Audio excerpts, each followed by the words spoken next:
आप देख रहे हैं प्रवासी संदेश।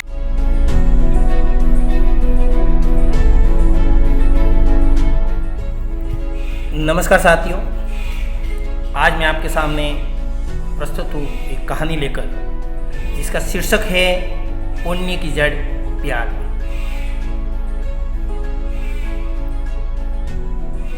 एक गांव में एक परिवार था जो रोज भोजन बनाते समय एक रोटी गाय के लिए और एक रोटी कुत्ते के लिए रखते थे। उसमें जो घर का मुखिया था उसको रोज कहते थे कि आप जाकर ये रोटी जो है गाय कुत्तों को दे के आ जाओ। वो व्यक्ति एक नास्तिक प्रवृत्ति का था, इसलिए वो उस बात को ठुकराता था और बहाना बना के मना कर देता था। घर वालों के मन में ये एक बात सता रही थी कि ये आदमी अपने हाथों से दान कब करेगा। और ये प्रकृति का नियम है कि जब जब धर्म की बात आई है तो संतों ने अपनी महत्वपूर्ण भूमिका निभाई है। जिस तरीके से देश की रक्षा के लिए सैनिक की जरूरत होती है, उसी तरीके से धर्म की रक्षा के लिए संतों का होना भी बहुत जरूरी है। उन्होंने एक महाराज से बात की कि महाराज साहब, ऐसी बात है कि हमारे घर में एक व्यक्ति है, वो अपने हाथों से कोई दान देना नहीं चाहते। उन्होंने प्रयास किया कि मैं कोशिश करता हूँ उनको समझाने की, उनको समझाया, लेकिन नास्तिक प्रवृत्ति का था। उसकी भाषा इतनी कमजोर थी और बातचीत करने का जो लिहाजा था, उस लिहाजे से संत महात्मा को लग गया कि ये समझने वाले नहीं है। लेकिन मजे की बात ये रही कि संतों ने उनकी बात पूरी सुनने के बाद कहा कि उनको किसी न किसी अन्य माध्यम से शिक्षा देनी होगी। फिर 2 दिन के बाद में उनकी मौत हो जाती है। मौत होने के बाद उनका दाह संस्कार होता है। उसमें उनकी एक समाज में परंपरा थी कि भाई उस व्यक्ति को दफनाया जाता है। दफनाने के बाद कुछ समय बाद वो साधु जी वहाँ पहुँचे और उन्होंने सभी लोगों को कहा कि आप कहीं जाइएगा मत, ये मरा नहीं है। इस व्यक्ति की बुद्धि ठिकाने लाने के लिए, धर्म के प्रति आस्था जगाने के लिए, एक दान के प्रति आस्था जगाने के लिए इस व्यक्ति को ईश्वर ने कुछ समय के लिए मृत रखा है ताकि इसकी सोई हुई आत्मा जाग सके। उस व्यक्ति को दफनाने के बाद सभी लोग वहाँ बैठ गए, साधु जी के पास में बैठ गए। उन्होंने कहा कि मैं यहीं रुकता हूँ, देखता हूँ, जब तक इसकी बुद्धि ठिकाने नहीं आएगी तब तक ये अंदर ही रहेंगे और अपन को कुछ समय बाद इनको बाहर निकालना है। घंटे भर के बाद में उस डेड बॉडी को खाने के लिए, उस मृत शरीर को खाने के लिए कीड़े बाहर आते।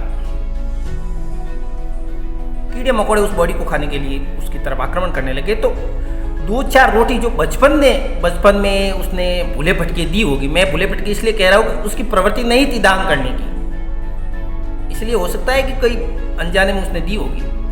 तो वो जो 2-4 रोटी उसने दी थी वो उसके बार बार उन कीड़े मकोड़ों से बचाव कर रही थी।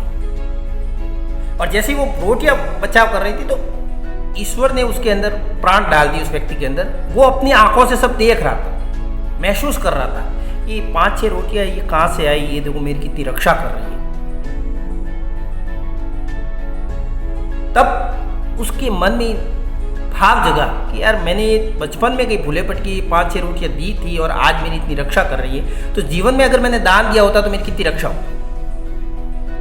तो उसको घंटे 2 घंटे बाद उसकी बुद्धि ठिकाना है और वो चिल्लाने लगा। महात्मा ने कहा कि इसको बाहर निकालिए, इसकी अकल ठिकाने आ गई है। उसको बाहर निकाला और तुरंत वो साधु के शरणों में जाकर गिरा और साधु से माफ़ी मांगने लगा कि नहीं, दान का भी एक अपने जीवन में महत्व है और हमें पुण्य करना चाहिए। पुण्य की जड़ वास्तव में प्यार में होती है और पुण्य कहीं ना कहीं जीवन में, देसी भाषा में कहते हैं कि आइडिया आता है, वो कहीं ना कहीं आइडिया जरूर आता है, कहीं ना कहीं हमारा बचाव जरूर करता है। हमें अपनी क्षमता और शक्ति के अनुसार, मैं ये नहीं कह रहा हूँ कि सब कुछ दान दे दीजिए। उदाहरण के लिए मेरे पास कुछ नहीं है, मैं क्या दूंगा? मेरे से जितनी क्षमता शक्ति, मैं मेरे द्वार पर आई हुई गायों को या कुत्तों को रोटी दे सकता हूँ, बाकी मेरे पास क्षमता नहीं है तो मैं नहीं दे सकता। लेकिन जिनके पास क्षमता और शक्ति है उनको जरूर दान करना चाहिए, और वो भी एक आस्था के रूप में।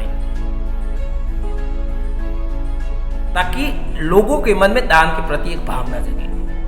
तो साधु जी ने कहा कि नहीं, मेरा काम पूरा हो गया है, आपको जो शिक्षा देनी थी वो शिक्षा मिल चुकी है, और इसी तरीके से मैं आशा करता हूँ कि आप जीवन में आगे दान का महत्व समझते हुए अपने हाथों से जितना संभव हो सके उतना दान दोगे। उसने बात को स्वीकार किया और वापस घर आए।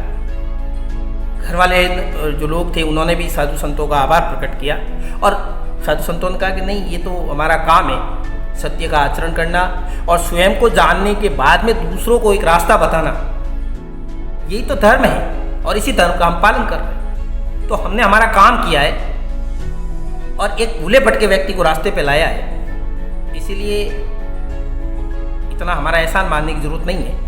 और जब जब धर्म पे संकट आएगा तब तब संत आगे रहेंगे। ये उन्होंने उन परिवार को भी समझाया, उन लोगों को भी समझ में आया।